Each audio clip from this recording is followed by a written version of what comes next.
Hello students, welcome back to your science class. So students, in the previous class we have started with the chapter that is natural resources, which is chapter 14, and in this chapter students we have understood that what are the resources, what are biotic component, what are abiotic component, and how they are interdependent on each other, how they need both of them in order to make the ecosystem to work well. Starting with that of the air, we have understood that what is the importance of air, different gases, and how the percentage of different gases it remains same. There is no changes occur, although if the changes occur, that will cause the air pollution. Today we will continue with the same chapter students and try to understand about rain. See student, rain, I already had discussed about rain is what? When the rainfall occur, the question arises how? Basically what happened when the water bodies, they get heated up during that of the day, a large amount of water evaporates and goes into the air. There are a lot of water bodies are there, like sea is there, ocean are there, river, lakes, ponds. These all are what? Water bodies. And when sunlight falls on it, the surface of the water becomes hot. It gets heated. And due to which a large amount of water vapor is released. Obviously, we know that when the sunlight fall on us water, or when we heat water, it will produce water vapor. Here also it is the same, that when the water when the sunlight falls, it get heated up, and when it get heated up, it starts evaporating. It means it get converted into that of the vapor. Then here some amount of water vapor, it also get into the atmosphere because of various biological activities. What does it mean? It means it does not only include the water bodies, heating up of the water bodies is not only because of evaporation, but also the process. Here when it says biological activities, it is talking about the process of transpiration, students. In the process of transpiration, you know that when the water which is absorbed, which is taken by that of the plant through the roots for the process of photosynthesis. Now what happened?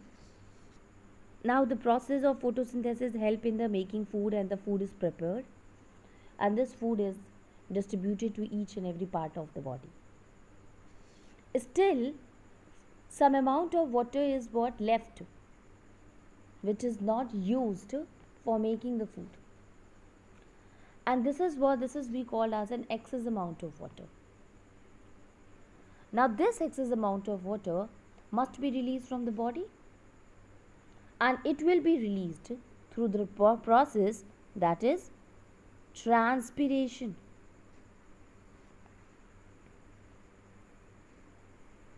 That is transpiration.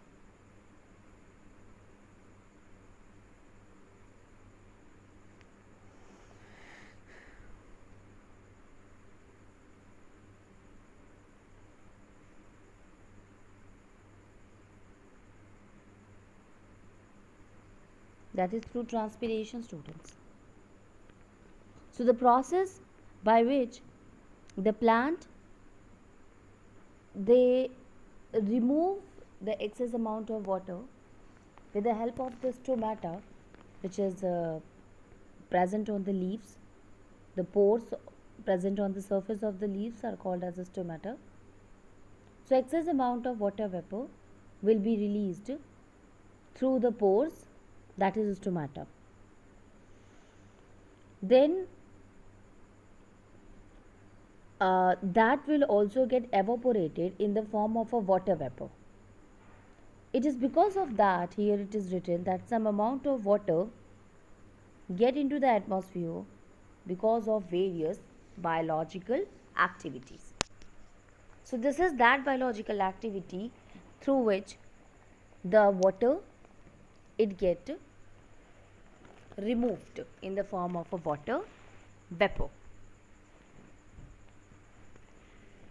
Now this air also get heated and the air the hot air it rises up carrying the water vapor with it. Obviously, why the vapor is what? Vapor is having a lot of heat in it and it will get it will expand, it is light, so it starts rising up. While rising up, it is also carrying the water vapor along with it. Now, when this air rises, it expands and cools. Yes, at higher altitude, what happens, students? The temperature is what? Somewhat low, and due to which, as the temperature is low, then what happen? When it rises up, it cools down, and due to this cooling, the water vapor it get condensed in the form of a teeny droplets. So when it rises up, the temperature is lower and the air it condenses in the form of a teeny droplet. This condensation of water is facilitated if some particle could act as a nucleus for these drops to form around. The process of the condensation will also become very we can say fast if some particle is there, student. That particle will what do? Along with the water vapor, if any particle is there, student, it will help in enhancing the process of a condensation. Normally, dust and the other suspended particle in the air perform this function. The dust particle, you know that, which is present in the air. Even the suspended particles are also there in the air. These particles, it used to perform this function where it acts as nucleus with that of the tiny droplet of water and help in increasing the rate of condensation. So this is how the conversion of the water into water droplet, that is condensation. So we have understood the first one, that is how the water get converted into water vapor. That is the first is the evaporation, and the second steps involves is the condensation. Okay. Now see, once the water droplet are formed, they grow bigger by the condensation of these water droplets, and when the drop have grown big and heavy, they fall down in the form of a rain. See, now the water vapor is rising up. There the temperature becomes low, and due to which the conversion of the water vapor into water droplets occur. Now there are lot of water droplets will be formed, student, because a lot of water vapor is formed. Now these water droplets which is formed due to the process of a condensation, they start combining with the other water droplets and they grow by bigger. The process will remain the same, that is condensation. So the different water droplets present in the atmosphere, it combines together to form a big drop through the process of the condensation. Okay, and when the drop have grown big, obviously if it will become big, it means it will become heavy. So the different water droplets, it combines together, we can say, to become a big and a heavy drop. See, what is the difference between droplet and drop? Droplet is what? That is very small in size. Drops, when the droplets they combine together to form a big droplet, you can say. Actually, that big and heavy droplet is called as a drop. So droplet is very small in size, but the drop is bigger in size. So the droplets they combine together to form drop. So when the drops have grown big and heavy, they fall down in the form of rain. See, they fall down in the form of rain. Sometimes when the temperature of air is low enough, precipitation may occur in the form of snow, sleet or hail. Okay, the rainfall occurs, students, but sometimes what happens, the temperature is really low. So when the rainfall occurs, due to very low temperature, it will get converted into snow or hail. That is be called as a snowfall. You have seen especially this occur in the cold countries, European countries. Why? Because the temperature there is extremely low, and because of that snowfall occur. Hail, water along with the icebergs, ice, not ice, small pieces of ice, that is called hail. So this also happens, formation of ice, this also happens because of very low temperature. So rainfall occur, but sometimes the temperature is low. Instead of rainfall, snowfall occur. Now, how this pattern of the rainfall it is decided? Basically, it is decided by the wind patterns, the movement of the wind that help in deciding the kind of the rainfall. You have heard about monsoons. So this is what? It is only a wind pattern. In large part of India, rains are mostly brought by southwest or northeast monsoon. We have also heard report says depression in Bay of Bengal has caused rain in some areas. Basically, when it says depression, actually the depression is formed due to which pressure difference is created. And you know that even when we have started with this chapter, we have understood about the land breeze and sea breeze. In case of a land breeze, in case of a sea breeze, we have seen that how the movement of the wind occur from the high pressure to that of the low pressure. So in a depression, pressure difference is created, and due to which the wind starts moving, the cold wind start moving, and because of that the monsoon occur. Although we know that the rain mostly occur especially in India by the southwest or northeast monsoon, and this occur because of the depression which is caused in the Bay of Bengal. Now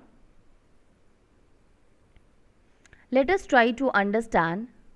We have understood here, students, that what is air, what are the different gases of air, why air is important to us, what are the benefits that we get from air. Now what happened these days, we are really hearing about the air pollution. So let us try to understand that what is an air pollution. So see, we keep hearing of increasing level of oxides of nitrogen, sulfur in the news. People often bemoan the fact that the quality of air has gone down since their childhood. How is the quality of the air affected, and how does this change in quality affect us, another life form?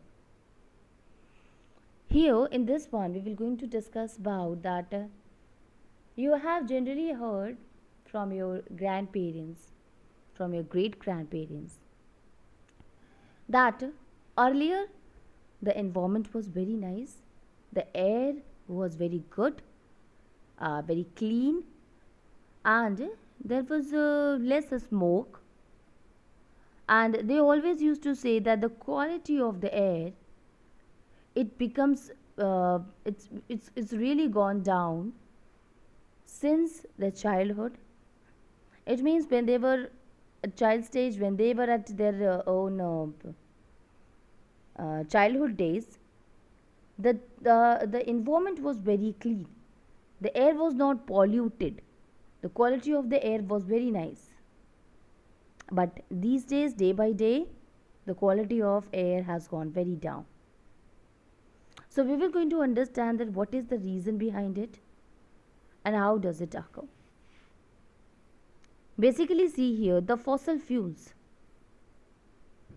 The fossil fuels like coal and petroleum, it contains small amount of nitrogen and sulfur. And when these fuels are burnt, nitrogen and sulfur too are burnt. And these produces different oxide of nitrogen and sulfur. Not only is the inhalation of these gases dangerous, but they also dissolve in rain to give rise to acid rain. See what happened here. There are fossil fuels like coal is there or petroleum is there. We know that when we burn this coal and petroleum, this consisting of, okay, it is made up of a carbon, but this also consisting a small amount of nitrogen and sulfur.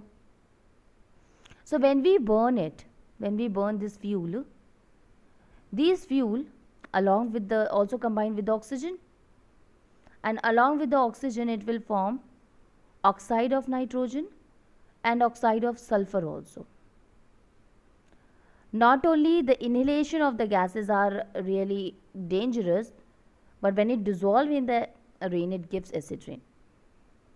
See, when this sulfur dioxide or oxide of sulfur or oxide of nitrogen is still present in the atmosphere, okay, it is released due to the burning of the fossil fuels, as it was present in the fossil fuels in a very small amount. So, the oxide or the nitrogen, when you inhale it, it will causes a lot of a respiratory issue. This is the first thing.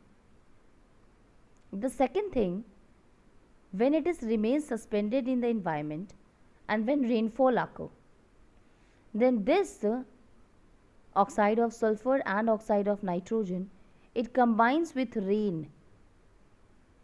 It combines with rain, and when it combines with rain, it get converted into acid. Like if we talk about the oxide of sulfur or sulfur dioxide. So when the rainfall occurs, this sulfur dioxide, which is already present in the atmosphere, it will combine with the water. And when it will combine with the water, then there is a formation of sulfurous acid, whose formula is H2SO3. So sulfurous acid is formed, and this sulfurous acid starts coming along with the rain. What about the nitrogen? So the oxide of nitrogen, which is also suspended like the oxide of sulfur, when the rainfall occurs, this will also get converted into acid, and that is called as nitrous acid, and the formula is H2NO3. So basically we can say that the formation of the nitrous acid or sulfurous acid, it occurs because of the oxide of sulfur or oxide of nitrogen present in the atmosphere.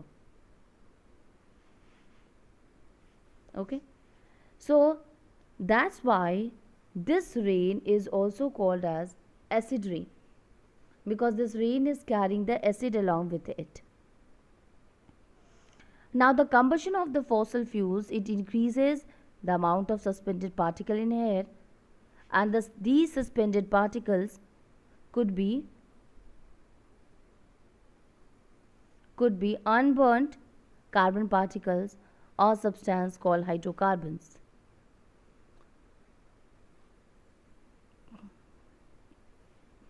Presence of high level of all the pollutant can cause the visibility to be lowered, especially in cold weather.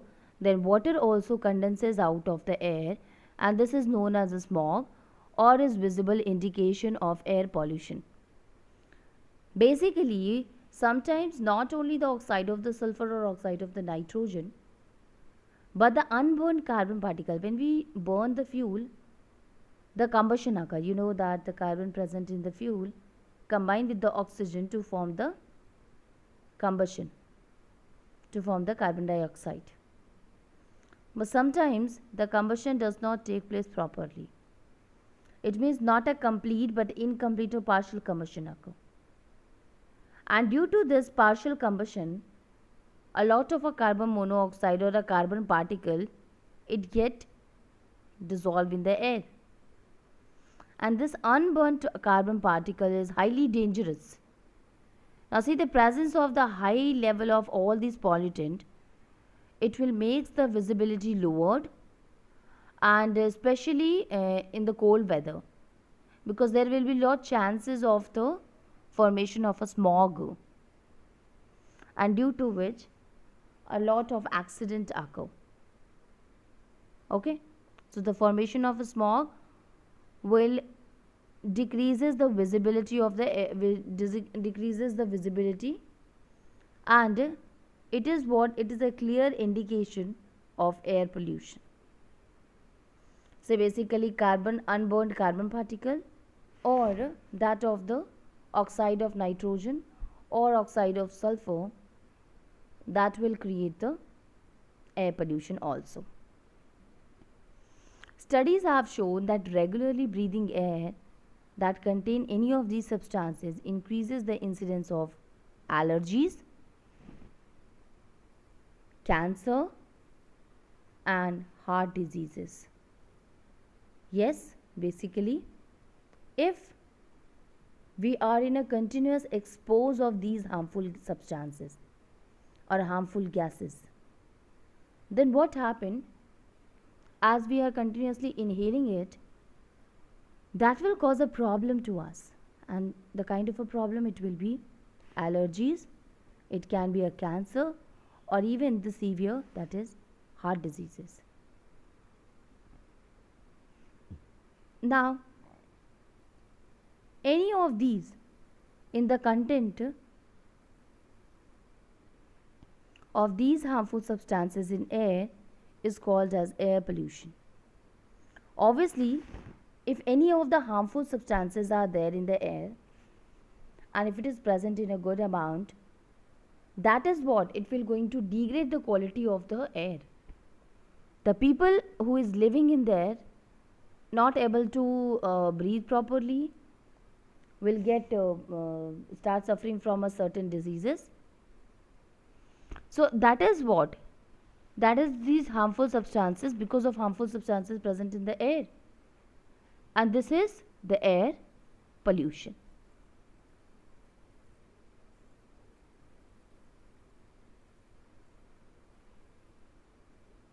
You have seen that there are a lot of polluting substances are there which is present near the road, and lot of them are present away from the road also, but they causes a lot of pollution. Okay, so we can say here that air is polluted by lot of pollutant. Before we go further, students, let me tell you a few things about the air pollution.